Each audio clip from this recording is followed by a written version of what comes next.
कि अब शासन और प्रशासन का जो इकबाल, मुख्यमंत्री का जो इकबाल था वो खत्म है और भारतीय जनता पार्टी के राज में जो है गुंडागर्दी अब शुरू हो चुकी है।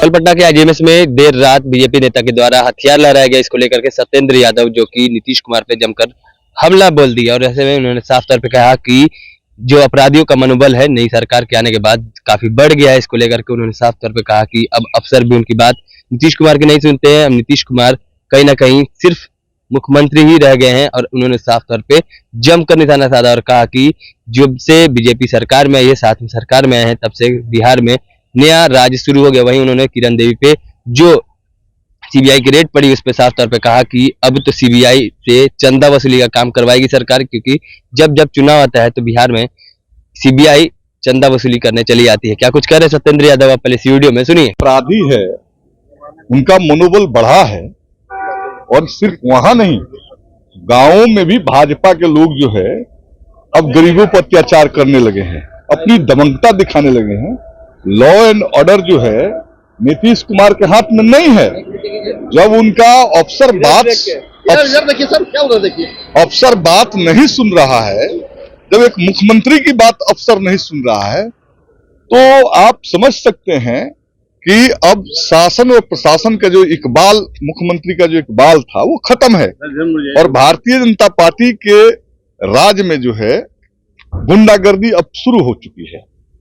ये काफी निंदनीय है और मैं समझता हूं कि इस तरह के तत्वों पर लगाम लगाए नीतीश जी निर्बल की तरह जो है व्यवहार अब न करे।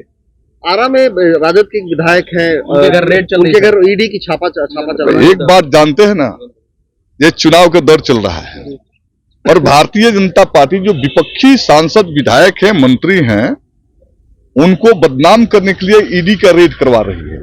अब तो ये भी बात आ गई, ईडी की इतनी दुरुपयोग हो रही है कि व्यवसायियों के घर रेड करके भाजपा वाले चंदा वसूल रहे हैं। तो ईडी और सीबीआई की अब औचित्य बचा नहीं है, गुंडागर्दी का एक एजेंसी बनकर रह गई है। तो ये गुंडागर्दी कर रहे हैं मोदी, अमित शाह जी। ठीक है।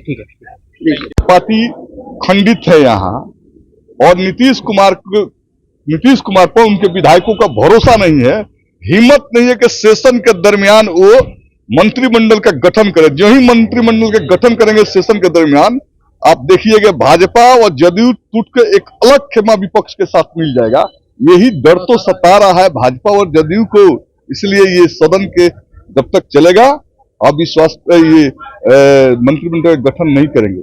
और अब तो भाजपा वालों को भी ये बात जान लेना चाहिए, वो नीतीश कुमार कहीं ये ना हो जाए जब विजय सिन्हा और सम्राट चौधरी को बर्खास्त करके 6 महीने सरकार अपने चला ले खुद बिना कैबिनेट का। आपने सुना सत्येंद्र यादव को, उनका साफ तौर पे कहना है कि जब जब बिहार में सरकार आती है तो जब जब चुनाव का वक्त आता है तो जो भी ईडी और सीबीआई है उसे चंदा वसूली करने के लिए भेज दिया जाता है। वहीं उन्होंने साफ तौर पे ये जो कल पटना के आईजीएमएस में हथियार बीजेपी नेता के द्वारा लहराया गया, उसको लेकर के उन्होंने साफ तौर पे कहा कि अब बिहार में अपराधियों का मनोबल बढ़ गया, अब अफसर भी उनकी बात नहीं सुनते हैं और अपराधी अपने मन की करते हैं। वहीं उन्होंने जमकर निशाना साधा और कहा कि बिहार में कोई भी नेता है, कोई भी कहीं जाए, कोई भी फर्क नहीं पड़ता है। क्या कुछ कह रहे थे सत्येंद्र यादव, आपने इस वीडियो में सुना, आपकी प्रतिक्रिया क्या है कमेंट बॉक्स में जरूर दीजिएगा। इसी तमाम खबरों के लिए जुड़े रहे हमारे चैनल के साथ। तब तक के लिए धन्यवाद।